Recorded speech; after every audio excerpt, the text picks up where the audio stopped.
રામપ્રસાદજીના ઘરે તેમની નિવૃત્તિ પાર્ટી હતી. આખો બગીચો ફૂલો અને રોશનીથી સજાવવામાં આવ્યો હતો. હોલમાં એક મોટા ટેબલ પર કેક મૂકવામાં આવી હતી અને તેની આસપાસ રામપ્રસાદજીના બંને દીકરા અમિત અને સુમિત, તેમની પત્નીઓ સિમ્મી અને કાવ્યા, તેમના બાળકો, પડોશના કેટલાક લોકો અને કેટલાક સંબંધીઓ પણ હાજર હતા. સૌએ સાથે મળીને કેક કાપી. તાળીઓ વાગી અને કેમેરાના ફ્લેશ સતત ચમકી રહ્યા હતા. રામપ્રસાદજીની આંખો ભીની હતી, પરંતુ તેમના ચહેરા પર સ્મિત હતું. આજે બધા સાથે છે. જોવામાં આવે તો આ જ સૌથી મોટી સંપત્તિ છે. આજે હું જે કંઈ પણ છું તે મારા માતા પિતા, મારી પત્ની અને મારા બાળકોને કારણે છું. મેં હંમેશા પ્રયાસ કર્યો છે કે ક્યારેય મારી ફરજોથી પાછળ ન હટું. જો કંઈ કમી રહી ગઈ હોય કે હું ન કરી શક્યો હોઉં તો હું બધાની ક્ષમા ચાહું છું. તેમનો અવાજ ભરાઈ આવ્યો અને સામે બેઠેલા બીનાજીએ પોતાની નજર નીચી કરી લીધી, જેથી કોઈ તેમની ભીની આંખો જોઈ ન શકે. ધીમે ધીમે પાર્ટી પૂરી થઈ અને બધા પોતપોતાના ઘરે ચાલ્યા ગયા. રામપ્રસાદજી થાકેલા જ વરંડાની ખુરશી પર બેસી ગયા. બીનાજી ધીમેથી આવીને તેમની બાજુની ખુરશી ખેંચીને બેસી ગયા. બંને એકબીજાની આંખોમાં જોયું. કંઈ પણ કહ્યા વિના જ બંને ઘણું બધું કહી રહ્યા હતા. બધા ચાલ્યા ગયા. બીનાજીએ ધીમા અવાજે કહ્યું, હા, હવે સન્નાટો છવાઈ ગયો છે. રામપ્રસાદજીએ હસવાનો પ્રયાસ કર્યો, પરંતુ તે સ્મિત તેમની થાકેલી આંખો સાથે મેળ ખાતું નહોતું. થોડીવાર પછી બંને દીકરા અને વહુઓ ધીમે ધીમે ઊભા થયા. મોટા દીકરાએ કહ્યું, પપ્પા, મોડું થઈ ગયું છે. કાલે સવારે અમારી ફ્લાઇટ છે અને અમારે કાલે સવારે વહેલા નીકળવાનું છે. એટલે હવે આરામ કરીએ. હા બેટા, આરામ કરો. રામપ્રસાદજીએ જવાબ આપ્યો, પરંતુ તેમના અવાજમાં એક ખાલીપો હતો, જાણે કોઈ શૂન્ય ધીમે ધીમે ફેલાઈ રહ્યું હોય. મોટો દીકરો અને તેમની પત્ની પોતાના રૂમમાં ચાલ્યા ગયા. નાનો દીકરો પણ પત્ની સાથે પોતાના રૂમમાં ચાલ્યો ગયો.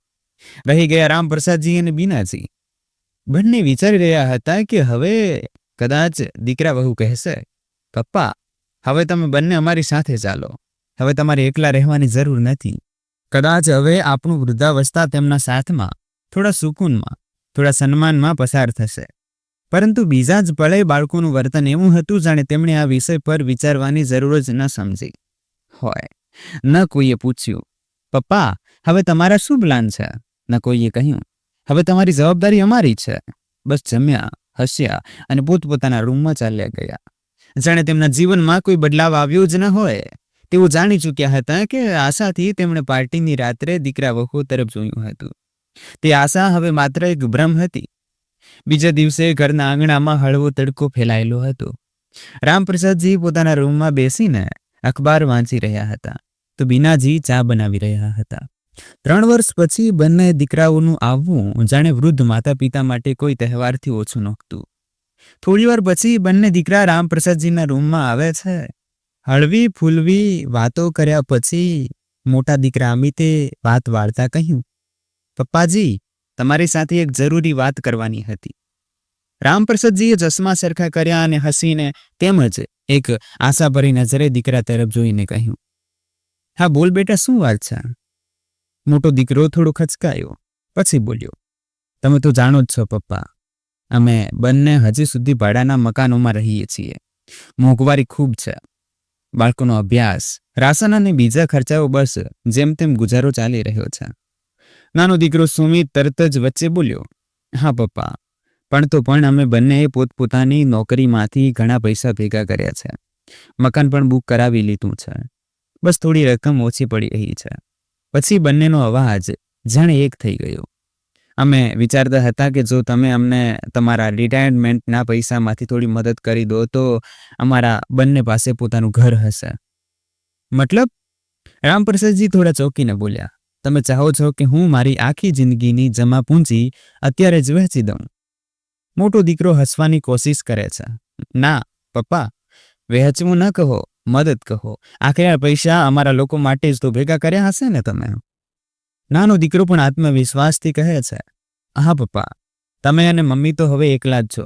2 લોકો માટે આટલા પૈસા ઘણા છે.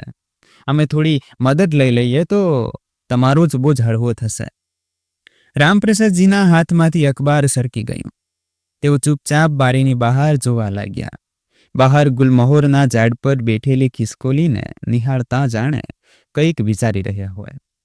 પછી ખૂબ શાંત અવાજે બોલ્યા, બેટા, મેં આ પૈસા મારી ઉંમરના થાક માટે ભેગા કર્યા હતા, જેથી જ્યારે જીવનના છેલ્લા પડાવ પર હોઉં ત્યારે કોઈના મોહતાજ ન બનું. અને તમારી માની તબિયત પણ સારી નથી રહેતી. આવા સમયે ભવિષ્યને લઈને પણ થોડી સુરક્ષા જોઈએ છે.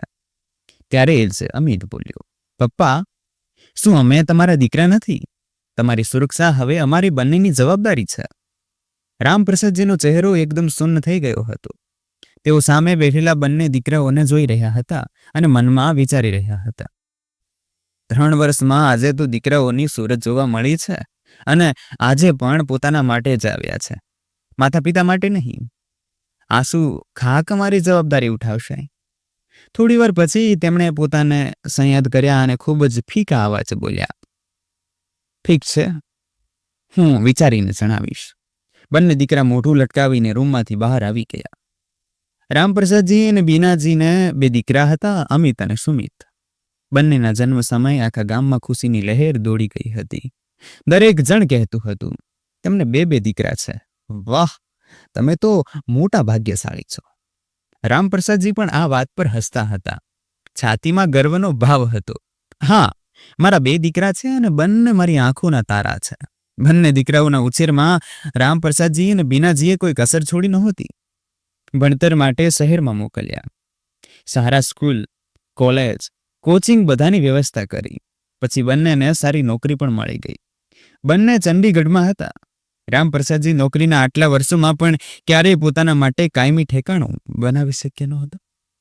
બાળકોના ભણતર, લગ્ન પ્રસંગ, બસ આ બધામાં જ ગૂંચવાયેલા રહ્યા. અને આજે નિવૃત્તિ પછી બાળકોએ એકવાર પણ તેમને પોતાની સાથે ચાલવાનું કહ્યું નહીં. ઉપરથી જે થોડા ઘણા પૈસા મળવાના છે તે પણ લઈ લેવા માંગે છે. બાળકોને જો જવાબદારીનો અહેસાસ હોત તો 3 વર્ષ સુધી આમ ગાયબ ન રહેત. અને આજે આવ્યા પણ છે તો ફક્ત પોતાના સ્વાર્થ માટે. જતી વખતે દીકરા વહુઓ આશીર્વાદ લેવા આવે છે. પિતાજી, અમે જઈએ છીએ, આશીર્વાદ આપો. રામપ્રસાદજીના ચહેરા પર કોઈ ભાવ નહોતો. તેઓ ચૂપચાપ હાથ ઊંચા કરે છે. ન આશીર્વાદનો સ્વર, ન કોઈ વિદાયની ગરમ જોશી, બસ એક અનકહ્યું ખાલીપો. બીનાજી દરવાજા સુધી બાળકોને મૂકવા જાય છે અને જેવી બંને દીકરાઓને દરવાજા સુધી મૂકીને ઘરમાં પગ મૂકે છે તો તેમને પોતાના જ ઘરમાં એક વિચિત્ર સુનકાર લાગે છે.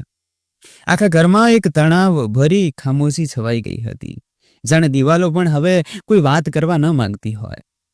કેટલાક દિવસો સુધી તો રસોડામાંથી આવતી વાસણોની ખડખડતી, ટીવી પર ચાલતા સમાચાર અને દીકરાઓના અવાજોથી ઘર ગુંજી રહ્યું હતું. પરંતુ હવે દરેક ખૂણો જાણે તેમના જવા માટે શોક મનાવી રહ્યો હતો. બીનાજીની નજર રામપ્રસાદજીના ચહેરાને જુએ છે. તેમનો ચહેરો પથ્થરની જેમ કઠોર અને સપાટ હતો. જાણે કોઈ ભાવ જ ન હોય, ન કોઈ ફરિયાદ, ન કોઈ સાંત્વના. બસ એક ગહન વિચારમાં ડૂબેલો ચહેરો જેના પર વર્ષોનો અનુભવ, સંબંધોનો થાક અને એક અદૃશ્ય પીડા નોંધાયેલી હતી. બીનાજી ધીમેથી તેમની પાસે ગયા અને ખુરશી પર બેસતા બોલ્યા, તમે કંઈ વિચારી રહ્યા છો કે શું? રામપ્રસાદજી ચૂપ રહ્યા, પરંતુ તેમની આંખોની અંદર ઘણું બધું ચાલી રહ્યું હતું. વર્ષોથી દબાયેલા પ્રશ્નો અચાનક માથું ઊંચકવા લાગ્યા હતા, જાણે પોતાની જાત સાથે વાતો કરી રહ્યા હોય. વર્ષોમાં તો આ બંને આજે અમારી સૂડ લીધી છે. બીનાજી જાણી ચૂક્યા હોય કે રામપ્રસાદજી શું વિચારી રહ્યા છે. તેઓ થોડું હસ્યા અને પછી બોલ્યા, સાંભળો જી, હવે શું ફરિયાદ કરવી? બાળકો છે, વ્યસ્ત રહે છે, તેથી આવી નથી શકતા અને પછી આજે જ્યારે આવી જ ગયા છે તો તેમણે પોતાના મનની વાત પણ કહી દીધી. રામપ્રસાદજી ચોંકી જાય છે. શું તારી સાથે પણ બાળકોએ પૈસાની વાત કરી? થોડીવાર માટે રૂમમાં એક લાંબો સન્નાટો છવાઈ ગયો. થોડીવાર પછી બીનાજીએ કહ્યું, હા, મારી પાસે પણ કહ્યું હતું અને હું તો કહું છું કે જો બાળકો રિટાયરમેન્ટના પૈસા માંગી રહ્યા છે તો આપવામાં શું વાંધો છે? એમ પણ આજે નહીં તો કાલે બધું તેમનું જ તો થવાનું છે. તમે આટલું શા માટે વિચારો છો? જે પણ પૈસા મળી રહ્યા છે બંનેમાં બરાબર વહેંચી દો. રામપ્રસાદજીએ બીનાજી તરફ જોયું. તે ચહેરો જે આખી ઉંમર તેમની સાથે ચાલ્યો, આજે પણ તે જ સાદગી, તે જ સરળતા હતી તેમનામાં. પરંતુ તેમનું મન સહજ નહોતું થઈ શક્યું.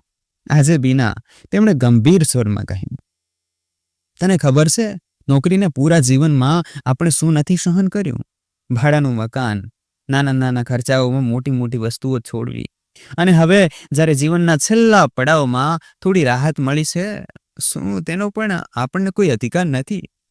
બાળકો આપણને રાખવા નથી માંગતા, તેથી હું વિચારી રહ્યો હતો કે આપણે બંને એક નાનો ફ્લેટ લઈએ, જ્યાં આપણા છેલ્લા દિવસો શાંતિથી પસાર થાય. તે હંમેશા સમાધાન કર્યા છે બીના, ક્યારેય ફરિયાદ નથી કરી. ફ્લેટ લીધા પછી જે પૈસા બચશે તે આપણા સુખ દુઃખમાં કામ આવશે. બીનાજીની આંખો થોડી ભીની થઈ ગઈ, પરંતુ તેમ છતાં તે પોતાની વાત પર અડગ રહ્યા. અરે, આપણા દીકરાઓ ખૂબ સમજદાર છે. આગળ જતા તેમણે જ તો આપણું ધ્યાન રાખવાનું છે. પછી ફ્લેટ લેવાની શું જરૂર છે, જ્યારે તેમની પાસે જ રહેવાનું છે? તો આ બધું શા માટે? રામપ્રસાદજી શાંત અવાજે બોલ્યા. બીના, જો બાળકો અમને પોતાની સાથે રાખવા માંગતા હોત તો તેઓ કહેત કે નિવૃત્તિ પછી તમે બંને અમારી સાથે ચાલો. તેમને બીનાજીની નિર્દોષ મમતા સમજાઈ રહી હતી, પરંતુ તેમને પોતાના અનુભવની સચ્ચાઈ પણ દેખાઈ રહી હતી. તેઓ આગળ કહે છે, આજે 3 વર્ષ પછી આવ્યા છે અને આવતાની સાથે જ પૈસાની વાત. તેમાં પણ એક પળ માટે પણ એ ન પૂછ્યું કે તમે બંને કેમ છો, શું ચાલી રહ્યું છે, આગળ શું યોજના છે. તમે ફાલતુમાં આટલું બધું ન વિચારો. જે પણ પૈસા છે તે બાળકોમાં વહેંચી દો. જોજો, જ્યારે તેમનું પોતાનું ઘર હશે ને, ત્યારે તેઓ અમને સાથે ચાલવાનું જરૂર કહેશે. અને આખરે પત્નીની ભાવનાઓ સામે પોતાના મનના ડરને દબાવતા રામપ્રસાદજીએ ઊંડો શ્વાસ લીધો અને હા પાડી દીધી. ન ઈચ્છતા હોવા છતાં, ન પૂરેપૂરો વિશ્વાસ રાખતા હોવા છતાં તેમણે પોતાની નિવૃત્તિની કમાણી, પોતાના જીવનની અંતિમ સુરક્ષા બંને દીકરાઓમાં સરખે ભાગે વહેંચી દીધી. સમય પોતાની ગતિએ ચાલતો રહ્યો. 2 વર્ષ વીતી ગયા. તે બંને દીકરાઓ જે એકવાર પોતાના ઘરના સપના પૂરા કરવા માટે માતા પિતા પાસે મદદ માંગવા આવતા હતા, હવે સંપૂર્ણપણે પોતાની દુનિયામાં વ્યસ્ત થઈ ચૂક્યા હતા. ન કોઈ તહેવાર પર આવવાનું, ન કોઈ ખાસ દિવસે ફોન કરવાનું, ન તો વહુએ તેમની કોઈ ખબર લીધી. ઘરનો દરવાજો હવે ફક્ત દૂધવાળા, શાકભાજીવાળા અને ક્યારેક પડોશીઓ માટે જ ખુલતો. ધીમે ધીમે બીનાજીની તબિયત હવે બગડવા લાગી હતી. ક્યારેક ભૂખ ન લાગતી, ક્યારેક ખાઈ લે તો તરત ઉલટી થઈ જતી. ચહેરા પર પહેલા જેવી ચમક નહોતી. આંખો નીચે કાળા કુંડાળા અને અવાજની ધ્રુજારી જણાવી રહી હતી કે શરીર જવાબ આપી રહ્યું છે. રામપ્રસાદજી વારંવાર કહેતા, ચાલ બીના, ડોક્ટરને બતાવી આવીએ. પરંતુ દર વખતે બીનાજી હસીને વાત ટાળી દેતા. અરે, મને કંઈ નથી થયું, બસ ઉંમરનો પ્રભાવ છે. પરંતુ રામપ્રસાદજીનું હૃદય અશાંત હતું. તેઓ જાણતા હતા કે કંઈક ગડબડ છે. એક દિવસ જ્યારે બીનાજી ઊભા થતી વખતે લથડી પડ્યા અને તેમને સહારો આપવો પડ્યો, ત્યારે રામપ્રસાદજીએ કડક નિર્ણય લીધો. હવે નહીં, આજે જ ડોક્ટર પાસે જઈશું અને કોઈ બહાનું નહીં. બીનાજી ચૂપચાપ તૈયાર થઈ ગયા. શરીર પણ જાણે પોતે જ કહી રહ્યું હતું, મને મદદ જોઈએ. ડોક્ટરે તેમને ધ્યાનથી જોયા, પછી કેટલાક ટેસ્ટ કરાવ્યા. રક્તની તપાસ, યુરિન ટેસ્ટ, અલ્ટ્રાસાઉન્ડ અને કેટલાક વિશેષ રિપોર્ટ્સ આવવામાં 3 દિવસનો સમય લાગ્યો. દરેક વીતતો દિવસ રામપ્રસાદજીના હૃદયમાં ચિંતાની રેખાઓ ઘેરી કરતો ગયો. 3જા દિવસે સવારે ફોન આવ્યો. રામપ્રસાદજી, તમે તરત હોસ્પિટલ આવો, ડોક્ટર સાહેબ વાત કરવા માંગે છે. રામપ્રસાદજી હોસ્પિટલ પહોંચે છે. ડોક્ટરે તેમને ખુરશી પર બેસાડ્યા.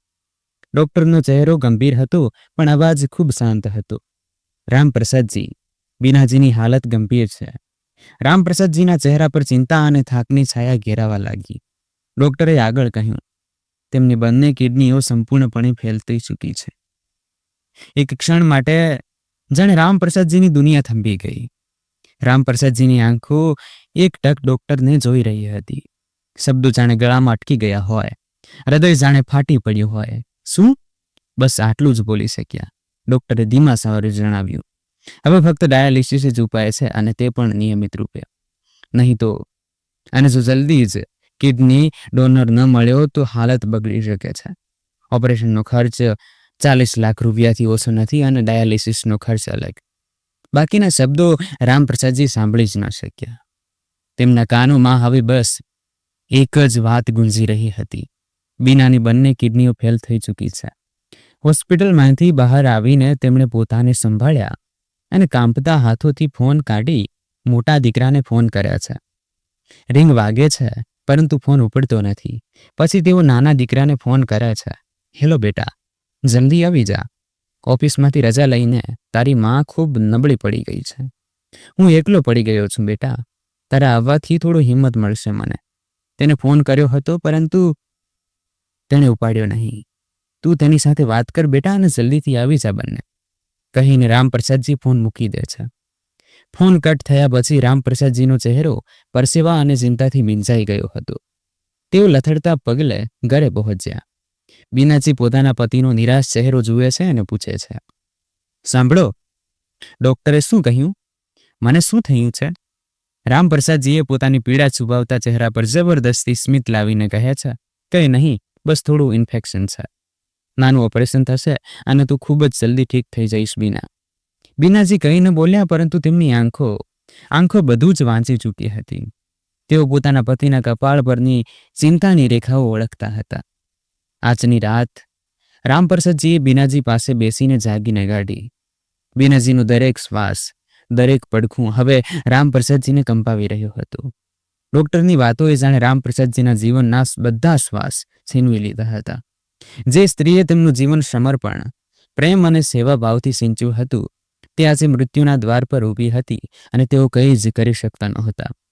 તેમની આંખો ભરાઈ આવી. બીજા દિવસથી બીનાજીનું ડાયાલિસિસ શરૂ થઈ જાય છે. રામપ્રસાદજી તે દિવસે હોસ્પિટલમાં પત્નીના સિરહાને બેસી રહે છે. તેમને પંખો નાખે છે, ચૂપચાપ ઓશિકા ઠીક કરે છે. એક અઠવાડિયા પછી બંને દીકરાઓ પણ ઘરે આવી ચૂક્યા હતા. રામપ્રસાદજી દીકરાઓને પાસે બોલાવે છે અને કહે છે, બેટા, હવે વાત સીધી છે. તમારી માનો જીવ બચાવવા માટે કિડની જોઈએ. તમારા બંનેમાંથી કોઈ એકને આગળ આપવું પડશે. કાલે ડાયાલિસિસ છે. મને બીનાને લઈને હોસ્પિટલ જવાનું છે. સાથે તમે બંને પણ ચાલજો. સાથે જ તમારા બંનેનો ફિઝિકલ ટેસ્ટ પણ કરાવી લઈએ છીએ. દીકરાઓના ચહેરા પર આશ્ચર્ય, અસહજતા અને એક ગાઢ શાંતિ છવાઈ જાય છે. પરંતુ મજબૂરીમાં બંને બીજા દિવસે સવારે હોસ્પિટલ પહોંચે છે. અંદર બીનાજીનું ડાયાલિસિસ ચાલે છે અને બહાર ઉભેલા રામપ્રસાદજી બંનેના ટેસ્ટની રિપોર્ટની રાહ જુએ છે. બંને દીકરાઓ ફિઝિકલ ટેસ્ટમાં ફિટ નીકળે છે. રામપ્રસાદજીની આંખોમાં ઘણા દિવસો પછી કંઈક રાહતની ઝલક દેખાઈ કે કદાચ હવે બીના બચી જશે. પણ ત્યારે જ મોટો દીકરો બોલ્યો, પિતાજી, હું મારી કિડની માને નથી આપી શકતો. આખા ઘરની જવાબદારી મારા ખભા પર છે. બાળકોનો અભ્યાસ, દીકરીના લગ્ન, પત્નીની દવા, બધું જ મારા માથે છે. મારી પત્ની જોબ પણ નથી કરતી. જો મેં ઓપરેશન કરાવ્યું તો મહિનાઓ આરામ કરવો પડશે. પછી ઘર કેવી રીતે ચાલશે? તે થોડીવાર રોકાયો અને પછી કહ્યું, આપ સુમિતને કહો. તે એકલો છે અને તેની વાઈફ પણ નોકરી કરે છે. તેને તકલીફ નહીં થાય. આ કહીને તેણે પોતાનો પલ્લો ઝાટકી લીધો. રામપ્રસાદજીની આંખો ભરાઈ આવી, પણ તે કંઈ બોલી ન શક્યા. ગળામાં જાણે કોઈ કાંટો અટકી ગયો હોય. જે દીકરા માટે બીનાજીએ ક્યારેય એક ગરમ રોટલી પણ ઠંડી ન થવા દીધી, જેના માટે દરેક ત્યાગ, દરેક વ્રત, દરેક પૂજા કરી હતી, આજે તે જ દીકરો હાથ જોડીને પોતાની સગવડને ઢાલ બનાવીને માથી મોટું ફેરવી રહ્યો હતો. મોટો દીકરો પોતાના ખભાઓ પર પરિવારની જવાબદારીઓ લાદી માની જિંદગીને બોજ સમજીને પોતાને બચાવી ગયો.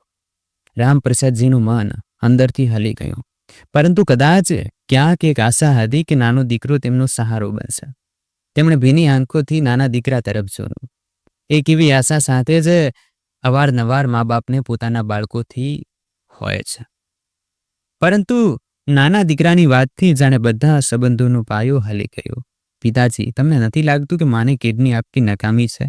હવે તેમની ઉંમર થઈ ગઈ છે. ખબર નહીં કેટલા દિવસ જીવશે. ઉપરથી હવે તો કોઈ જવાબદારી પણ નથી તેમના ઉપર, અને પછી મારે પણ મારા નાના બાળકોની દેખભાળ કરવાની છે. એમ પણ શા માટે તમે જ માને પોતાની કિડની ન આપી દો?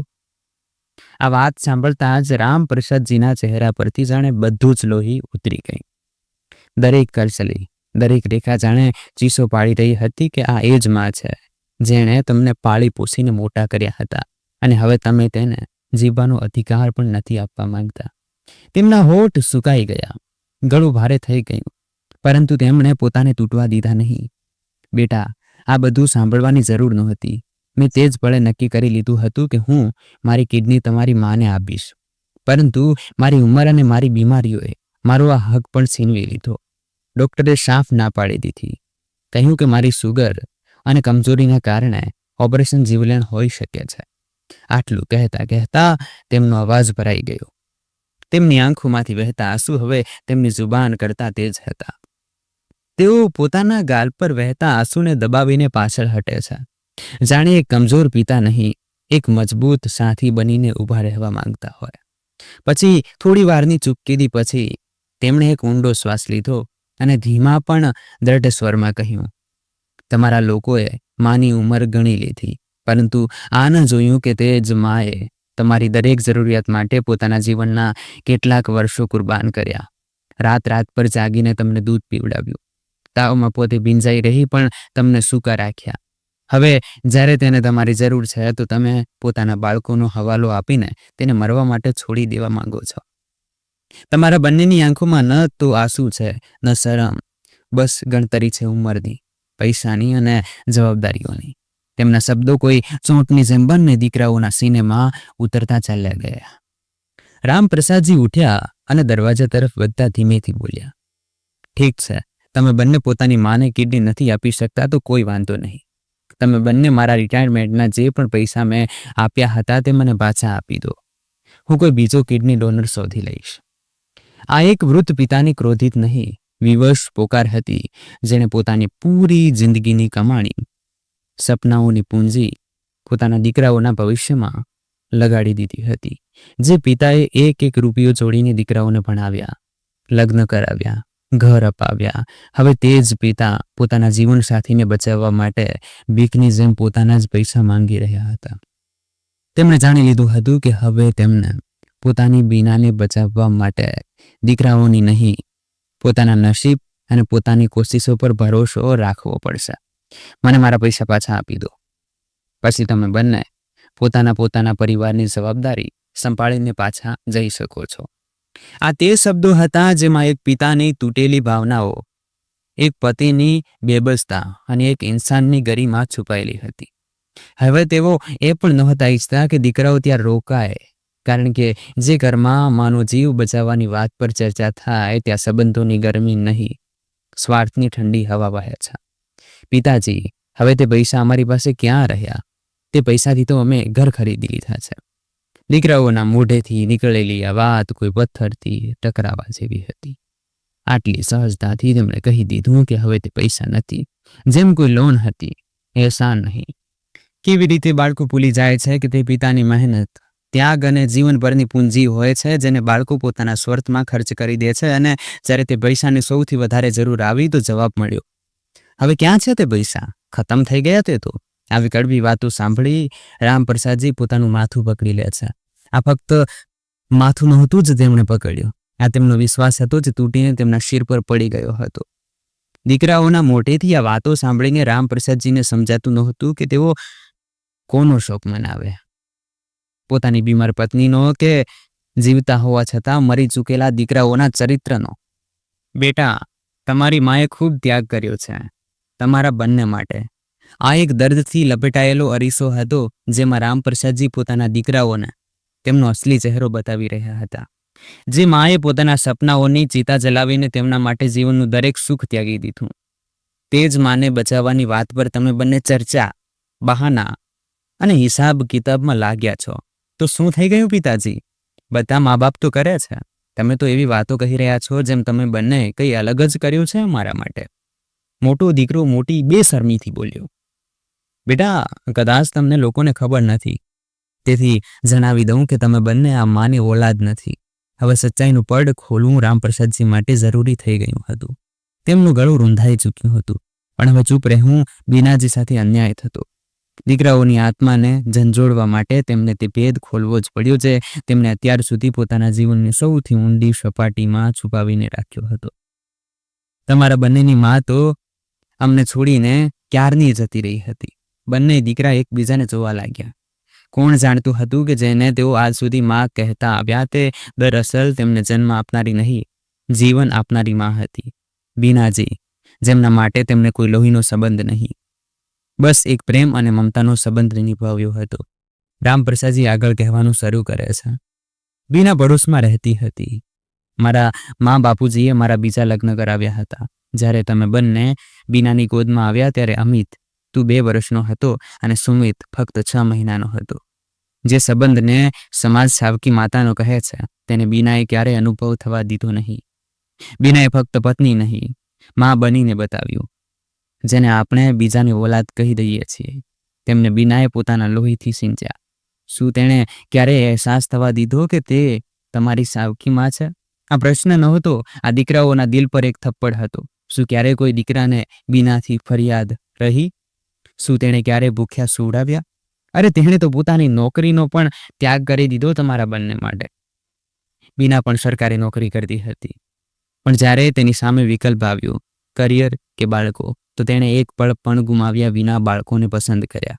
અરે તે ઈચ્છતી તો કોઈ સારા છોકરા સાથે લગ્ન કરીને પોતાના ખુદના બાળકોને જોતી, પરંતુ તમારા બંનેના માસૂમ ચહેરાઓ પર તેને એવી મમતા આવી કે તેણે પહેલાથી પરણેલા માણસ અને 2 બાળકોના બાપ સાથે લગ્ન કરી લીધા. ક્યારેય પોતાની ખુદની ઓલાદ વિશે વિચાર્યું નહીં.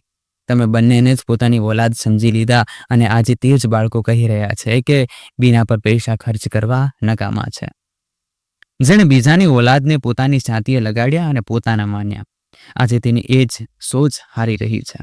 જેણે પૈસાની જગ્યાએ પ્રેમને પસંદ કર્યો તે હવે બીમારીના બિસ્તર પર બેસહારા પડી છે અને જેમને તેણે પોતાનું બધું જ સમજ્યું તે આજે તેને બોજ અને ફિઝૂલ ખર્ચી કહી રહ્યા છે. પોતાની માની મમતાનો સારો મોલ આપ્યો છે તમે બંને. રામપ્રસાદજીનું આ વાક્ય ન કોઈ ચીસ હતી, ન કોઈ મહેણું, બસ એક તૂટેલી આત્માનો ઠંડો શ્વાસ હતો. પણ હું પતિ હોવાનો પૂરો ફરજ નિભાવીશ. નથી જોઈતો હવે મને તમારા જેવા દીકરાઓનો સાથ. જે માએ તમને પોતાની મમતાથી સિંચ્યા, પોતાનું બધું જ છોડીને તમને પાળ્યા, આજે તેની જિંદગીની કિંમત તમે પૈસાથી તોલી રહ્યા છો. ડાયાલિસિસ ખતમ થઈ ગયું હશે જેમ વિચારી રામપ્રસાદજી ડાયાલિસિસ વાળા રૂમમાં પહોંચે છે. તેઓ અંદર જાય છે. બીનાજી લેટી હોય છે. રામપ્રસાદજી તેમની સામે રાખેલી ખુરશીને ખસેડીને તેમાં બેસી જાય છે.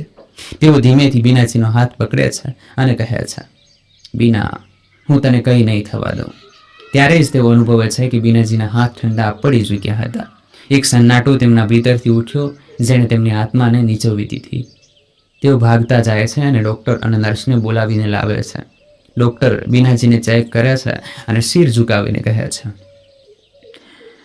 અમને માફ કરશો, અમે તેમને બચાવી ન શક્યા. આ શબ્દો રામપ્રસાદજીના કાનોમાં ગૂંજતા નથી, ગરજે છે. દરેક શબ્દ તેમના હૃદયને વિંધતો ચાલ્યો જાય છે.